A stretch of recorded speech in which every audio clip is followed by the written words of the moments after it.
Di atas langit terdapat dua iblis yang sedang berkelahi, yakni Kung Xuan dan Ming Wang. Ming Wang murka kepada Kung Xuan karena melanggar aturan sang dewa. Kung Xuan ketahuan karena telah menjadikan manusia sebagai pelampiasan nafsu birahinya. Bahkan akibat sering terobsesi dengan makhluk bumi, ia dikaruniai seorang anak yang bernama Hong Jun. Sementara di bumi, Hong Jun dan ibunya hanya bisa mendengarkan bahwa di atas langit telah terjadi perkelahian besar antara kedua iblis. Mereka berdua hanya bisa mendengar dan tak mampu melihat secara langsung perkelahiannya. Atas kejadian itu, Kung Xuan harus menerima akibatnya dengan hukuman mati. Ming Wang yang ditakdirkan sebagai Agojo, ia tak menyia-nyiakan kesempatan ini. Dengan semua kekuatannya, ia menarik busur panahnya dan boom! Puluhan anak panah bertaburan di atas langit mengarah ke Kung Xuan. Kala itu, Kung Xuan turun ke bumi untuk mencari perlindungan. Namun, anak panah yang dilepaskan Ming Wang lebih duluan menembus jantungnya. Hong Jun dan ibunya yang melihat Kung Xuan tergeletak, mereka langsung histeris untuk menyelamatkan nyawanya. Namun sudah terlambat, Kung Xuan harus mengakhiri hidupnya dengan cara mengenaskan.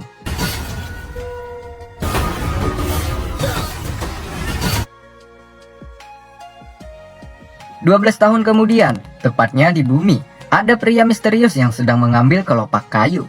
Kemudian ia tulis sebuah pesan di atasnya. Setelah selesai, ia mengirim pesan tersebut dengan teknik jadul yang diajarkan leluhur sebelumnya.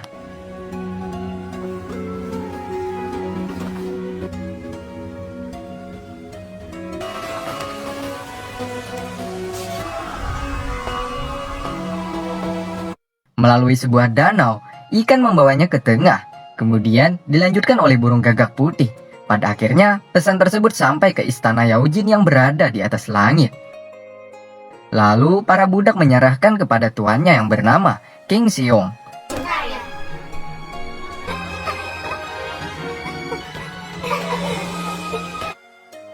Masih di istana Yaojin, di sana ada seekor hewan lucu yang bernama Zhao Zelong. Kala itu, dia menyuruh Hong Jun untuk turun. Hong Jun kini sudah tumbuh besar. Saat itu ia sedang meracik sebuah ramuan. Nantinya ramuan tersebut akan diberikan kepada ayah angkatnya yang terkena racun api.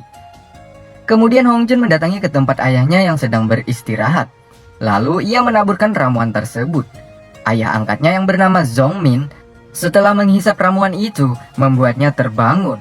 Lalu mengeluarkan api di dalam tubuhnya, menandakan bahwa Zhong Min telah sembuh dari racunnya.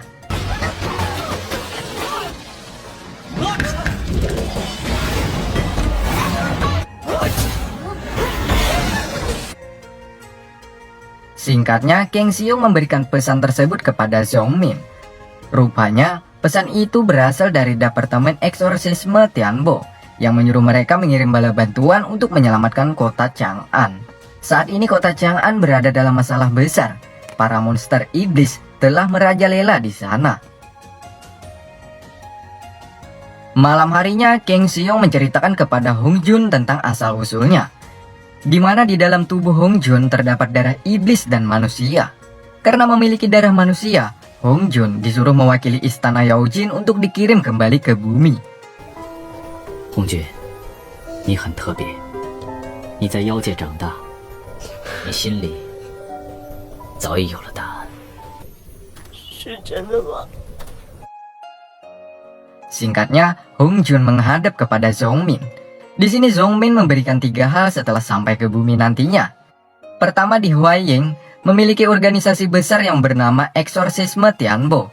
Nanti setelah bertemu mereka, Hong Jun disuruh untuk menyerahkan pesan tersebut, agar mereka mengetahui bahwa Hong Jun lah orang yang telah dikirim dari istana Yaojin. Setelahnya, Hong Jun mencari tahu siapa pembunuh ayah kandungnya, karena hanya lewat sanalah Hong Jun akan mengetahui siapa pelakunya. Yang kedua, Zhong Min memberikan pisau bulu merak peninggalan ayahnya Kung Xuan sebagai senjata untuk membunuh para monster iblis. Dan juga Zhong Min mengingatkan kepada Hong Jun untuk menuruti aturan di sana. Dan terakhir, Zhong Min memberikan lampu hati yang nantinya berfungsi sebagai pendeteksi keluarga Chen. Jika orang itu memang benar keturunan Chen, maka lampion hati ini secara otomatis akan masuk ke dalam tubuh orang tersebut. 你找到陈世仪或陈家后人， Sebelum pergi, Zhao Zilong diperintahkan oleh Kang Xiong untuk menemani Hong Jun. Tugasnya untuk memberikan arahan kepadanya. Karena sebelumnya Zhao Zilong memiliki segudang pengalaman di bumi. Hal itu nantinya akan memudahkan Hong Jun untuk beradaptasi di sana.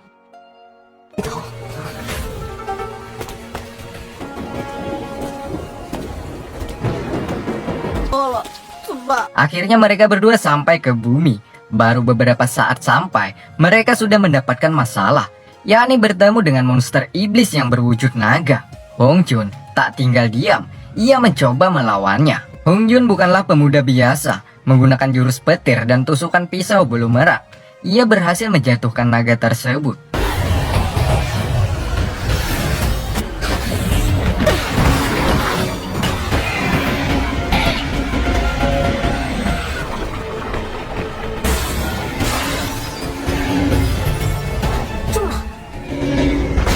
Hal itu menimbulkan guncangan membuat para prajurit melihat Hong Jun lari melalui atap ke atap. Para prajurit mengira bahwa Hong Jun adalah seorang monster, sehingga mereka semua mengejarnya.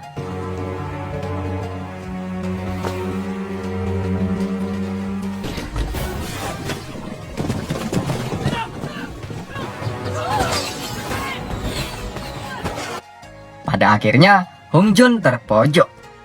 Atasan prajurit memerintahkan pasukan untuk melepaskan anak panahnya. Dan boom! Hong Jun mampu menepis dan anak panah tersebut menjadi bumerang bagi mereka. Sehingga hanya tinggal atasannya yang masih tersisa. Tiba-tiba, kapten yang bernama Jenglong datang menggunakan pedangnya dan langsung menyerang Hong Jun. Saat itulah pedang tersebut memecahkan lampu hati miliknya dan terjadilah sebuah ledakan.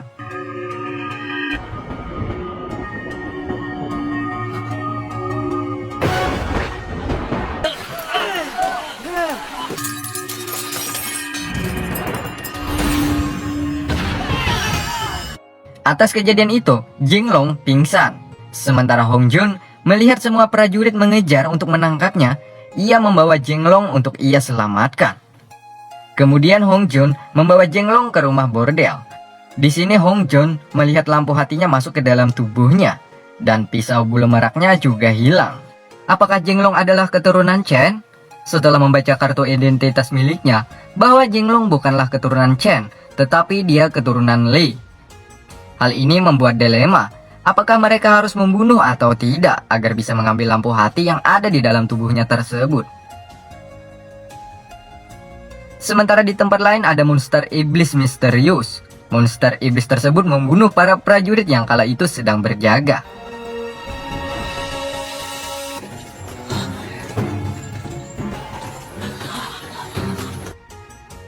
Singkatnya di pagi hari, Hong Jun yang melihat Jenglong tak terbangun juga, ia kemudian mengeluarkan ilmunya untuk menyembuhkan akibat terkena ledakan malam tadi. Dan Jenglong pun kembali sadar. Setelah melihat Zhao Zilong, ia mengira bahwa mereka berdua adalah seorang monster.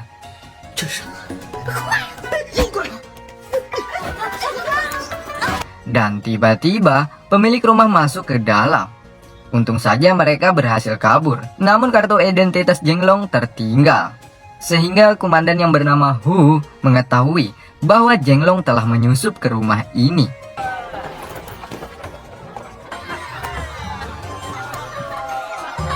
Sementara para monster iblis mendapatkan pisau bulu merak Hong Jun, dan mereka mengetahui bahwa orang tersebut diutus untuk menghabisi mereka semua.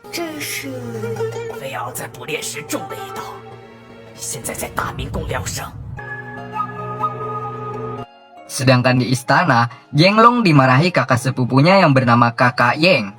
Kakak Yeng mendapatkan kabar bahwa Jenglong lari ke rumah bordel saat pasukannya diserang. Kakak Yeng tidak percaya saat Jenglong mengatakan bahwa ia melihat sesosok iblis. Singkatnya Kakak Yeng bersama Nyonya Go dan suaminya Go Zhang. Mereka membahas tentang masa depan Jenglong, di mana Nyonya Go ingin Jenglong melanjutkan ambisi Digong sebagai penakluk monster iblis. Awalnya Kakak Yeng sempat menolaknya, namun Nyonya Go tetap keras inginkan Jenglong berada di barisan depan karena dia memiliki bakat yang besar. Setelah perundingan yang cukup lama, akhirnya mereka semua setuju. Jenglong ditetapkan sebagai pemimpin di divisi Exorcist Tianbo yang didirikan oleh Digong. dalam misi pemberantasan monster iblis. Sementara Hong Jun dan Zhao Zelong ia pergi ke pasar. Di sini berkat pengetahuan yang diberikan oleh Zelong, Hong Jun sedikit demi sedikit jadi tahu apa yang tidak tahu tentang kehidupan di bumi. Hong Jun melihat sebuah pertunjukan membelah batu menggunakan palu besar, di mana batu tersebut diletakkan di atas tubuh manusia. Setelahnya, semua pribumi memberikan uang tips sebagai tanda terima kasih atas pertunjukannya. Sementara Hong Jun memberikan mutiara malam yang membuat semua orang merebutkannya.